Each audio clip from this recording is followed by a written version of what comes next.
Cara, imagina que eu tenho aqui um carrinho de mão. Olha, Zé, que feio. É um carrinho de mão didático, tá? Só para entender.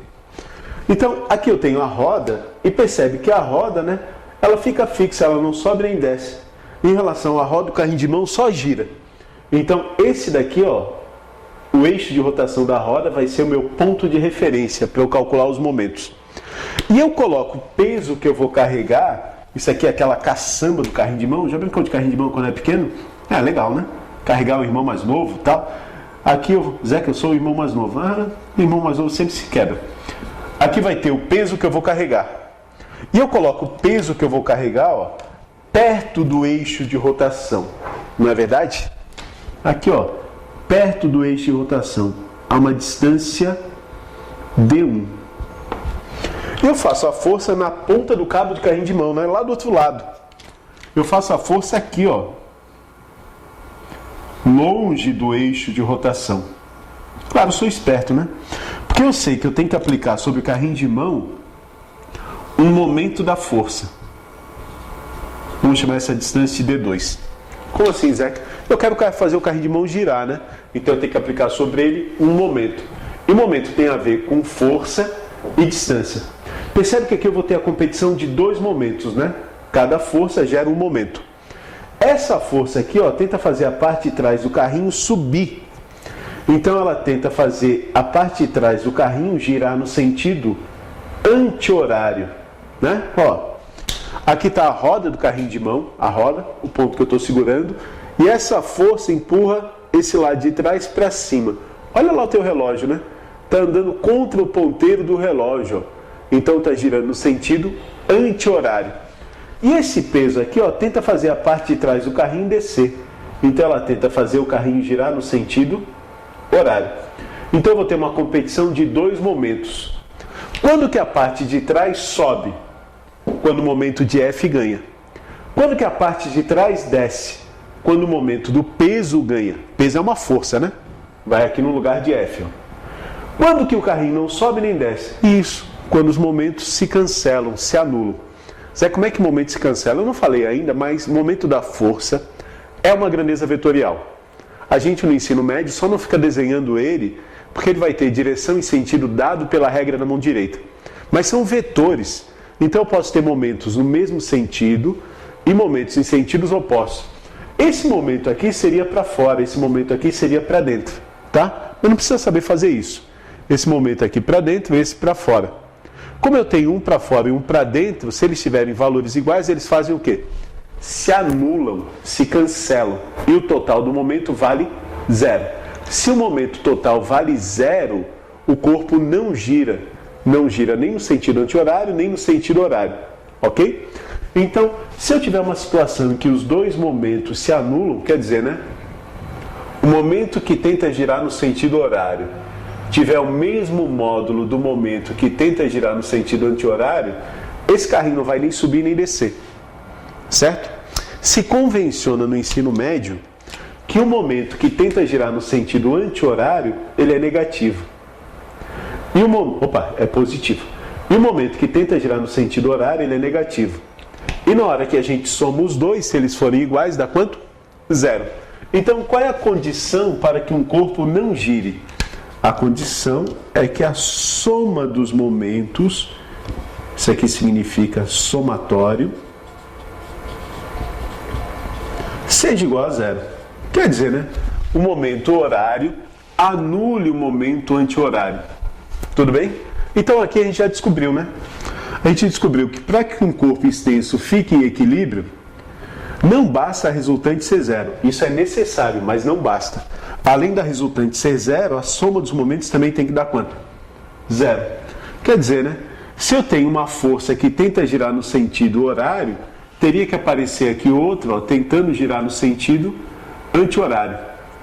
Se eu tenho uma aqui sobrando, né, teria que aparecer outra aqui, tentando girar no outro sentido, para que essa barrinha de cima ficasse equilibrada. Mas vamos voltar para o carrinho de mão. Tá? Imagina que eu queira saber o seguinte, né? Qual é o valor da força que eu tenho que fazer para segurar o peso que eu estou carregando? Tá? Bom, o momento horário, né? O momento horário é o do peso. Então vai ser o peso, que é a força, vezes a distância até o eixo de rotação, que é D1. O momento anti-horário é o do F, né? Então vai ser a força que é F vezes a distância até o eixo de rotação, que é D2. Ok? Percebe que D2 é maior do que D1, né? Se D2 é maior, eu posso fazer uma força menor do que o peso. Vamos supor, né? Vamos supor que D1 ele vale meio metro é muito, né? Sei lá, 0, tudo bem, meio metro. E D2 vale 1,5 m. Tá? Vamos botar aqui, ó, valores bem exatos, né? Faz de conta que eu tenho um carrinho de mão gigante, vai lá, né? Só para facilitar a nossa vida. D1 é 1 metro e D2 é 5 metros, né? Carrinho de mão do tamanho de um carro, quase. Então, se eu substituir aqui, ó, P vezes 1 é igual a F vezes 5. E passar o 5 dividindo, a força que eu tenho que fazer, ó, vai ser o peso que eu carrego dividido por 5. Então, se eu carregar um peso de 100 kg, eu vou fazer uma força equivalente a levantar só 20. Que legal, né? Então, o carrinho de mão, percebe? Ó, é uma ferramenta que amplia a minha força. Eu consigo, um carrinho de mão, com uma força menor, erguer objetos mais pesados, ok? E isso tudo vai depender dessa relação de distância até o meu eixo de rotação, o meu referencial. Então vamos voltar, né? Qual é a condição para que um corpo extenso esteja em equilíbrio? A condição é que a força resultante seja 0, mas o somatório dos momentos também dê quanto? 0. O que significa isso? Se eu tiver alguma força tentando girar no sentido horário, eu tenho que ter alguém tentando girar no sentido anti-horário. E os dois momentos têm que se anular. Para se anular, eles têm que ser iguais. Tudo bem? Certo? Percebe que aqui, ó, a gente fez um exemplo da chave de boca, a gente fez um exemplo do carrinho de mão, mas a gente não se preocupou nem com o peso da chave de boca, nem com o peso do carrinho de mão. E, na verdade, eles estão lá. E se eles estão lá e eles são uma força, eles também teriam que aparecer na minha conta, porque eles também geram um momento. Então, antes da gente continuar a matéria, a gente tem que dar um break agora, né? E aprender a desenhar onde que se localizam os pesos dos corpos, tá? Por que, Zeca? Porque olha só, né? O momento da força é uma grandeza que depende da força e do ponto que ela é aplicada. Então, se eu desenhar a força no lugar errado, a minha conta fica errada. Então, eu tenho que aprender a desenhar a força no local correto. O local correto para desenhar o peso de um objeto é no lugar que a gente chama de centro de gravidade. Que na uma grande maioria das vezes, né, para a gente sempre, vai coincidir com o centro de massa. Então agora a gente vai dar um pausezinho e vamos aprender, ó, como determinar o centro de massa de um objeto. Galera, centro de gravidade, ó, vai ser o local que eu posso concentrar toda a força da gravidade atuando no objeto. Por exemplo, ó, imagina que eu tenho aqui um pedacinho de madeira, né? E eu quero desenhar onde que está o peso do pedacinho de madeira. Na verdade, a gente já sabe, né, que a Terra puxa esse pedaço de madeira para baixo, cada átomozinho que tem aqui, ó, ele vai ter uma força puxando ele para baixo. Então o peso vai estar distribuído por toda a madeira. Então eu vou ter bilhões e bilhões de pezinhos e cada um numa posição diferente. Só que fazer conta com isso é impossível, né? Eu preciso arrumar na madeira um local em que eu consiga concentrar todo esse peso.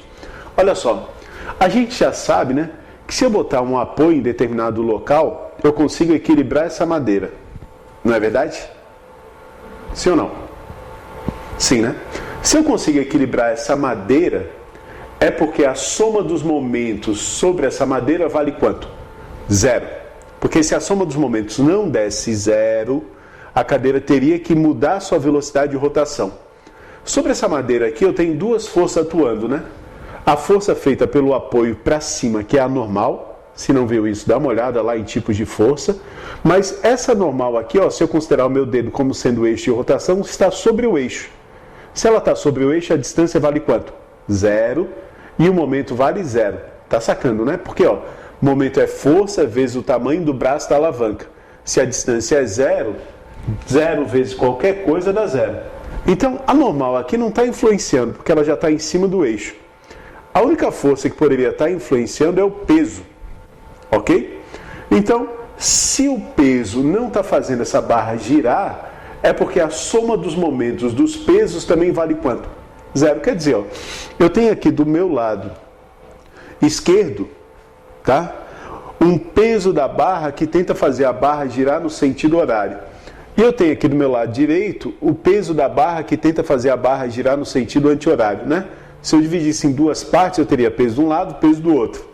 Se a barra não gira, é porque os momentos dos dois lados se anulam.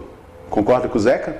Cara, percebe se não seria equivalente, nesse caso, a colocar todo o peso dessa barra em cima do meu dedo, né? Desenhar o peso da barra em cima do meu dedo. Lembra, né?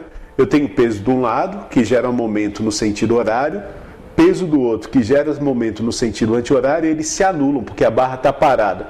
Se eu colocasse todo o peso da barra nesse ponto, o momento total também daria quanto? 0, porque a distância seria 0. Então, ter peso distribuído pela barra é equivalente a ter todo o peso concentrado no ponto de equilíbrio da barra. Esse ponto de equilíbrio, né, quer dizer, esse local que eu consigo equilibrar a barra, assim eu não vou conseguir, né? Esse local que eu consigo equilibrar a barra vai ser exatamente o local onde vai estar o meu centro de gravidade. Se a barra for homogênea, né, e uniformemente distribuída a sua massa, quer dizer, sempre da mesma espessura, largura, né, a gente sabe facilmente determinar esse ponto de equilíbrio, concorda? É no meio. Então, o centro de massa ou centro de gravidade, nesse caso, vai ser exatamente no meio da barra. É aqui que a gente vai desenhar o peso. Tudo bem? Claro que se eu tiver mais peso de um lado do que do outro, né? Deixa eu ver se consigo fazer aqui, ó. Se eu tiver mais peso de um lado do que do outro, esse centro de gravidade, ele não vai ser exatamente no meio. Concorda? Esse centro de gravidade, ó, ele não vai ser exatamente no meio, concorda? Opa, difícil fazer isso, né? Ele vai estar mais próximo de onde tiver uma maior concentração de massa. Não é verdade? Óbvio, né? Porque esse equilíbrio tem a ver com o momento. Então, se esse lado tem uma força maior, para compensar a distância tem que ser o quê? Menor, para que esteja equilibrado. Mas, normalmente, nos problemas, né, vai aparecer uma barra desse tipo, tá? E se vai aparecer uma barra desse tipo, a gente vai desenhar o peso ou a força da gravidade bem no centro geométrico da barra. Então, a gente vai dividir a barra ao meio e vai desenhar ali o peso da barra. Se não for uniformemente distribuído, vai existir uma equação para determinar o centro de massa. Então, a ideia é a seguinte, né? Essa equação. Imagina que eu tenha duas bolas de massa diferente. Essa bola aqui tem massa de 2 kg e essa bola aqui tem massa de 1 kg. E eu tenho uma barrinha que liga as duas de massa desprezível, tá? Do centro de uma bola até o centro da outra, eu tenho uma distância de 3 metros. 3 metros. Aonde que vai estar o centro de massa desse meu sistema, constituído pelas duas bolas? Claro, como a massa aqui, vou chamar esse de A e esse de B, como a massa de A é maior, o peso dela é maior. E para compensar a distância tem que ser o quê? Menor. Para que os momentos sejam iguais, né? Então aqui, ó, vou ter peso de A, peso de B. Então eu vou ter que ter o momento causado por A, tem que ser igual ao momento causado por B, né? Então o momento causado por A vai ser o peso de A vezes dA.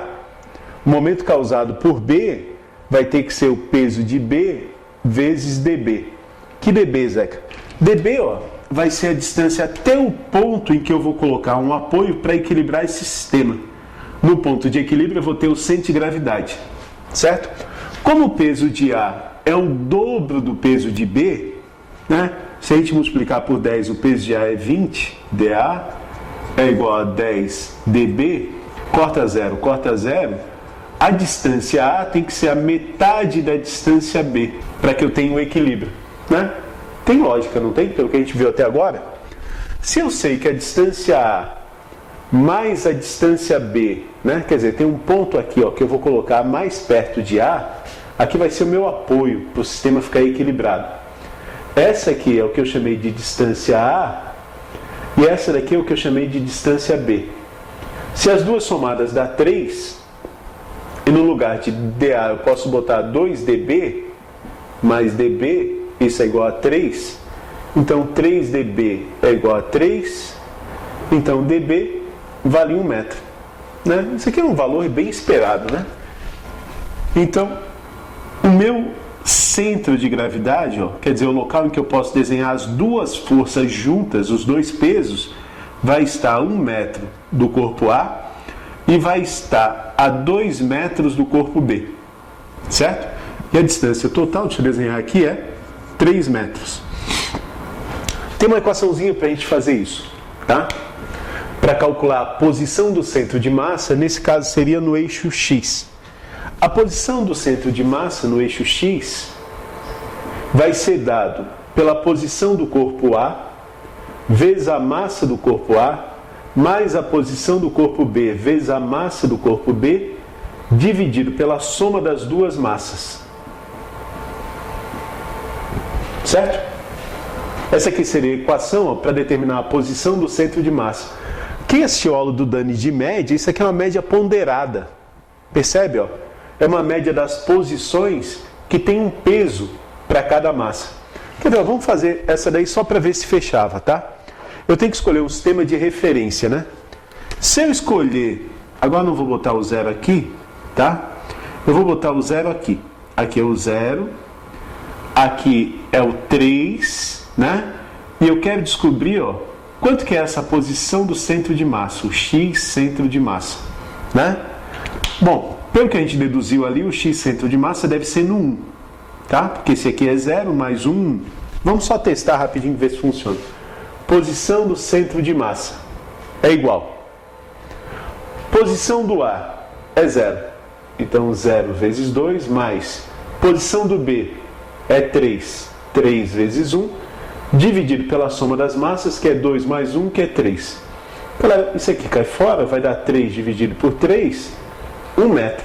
Opa, show de bola, né? Deu certo, ó. Então, toda essa contarada que a gente fez aqui, a gente pode utilizar essa equação para achar. O X centro de massa vai ser uma média ponderada das posições, em que o peso vai ser as massas. Quer dizer, né?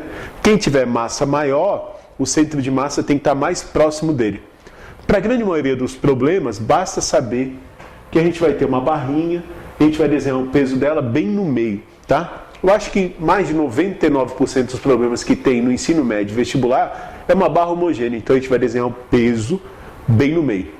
E agora a gente vai fazer exemplos. Como é que a gente resolve problemas de equilíbrio de corpo extenso?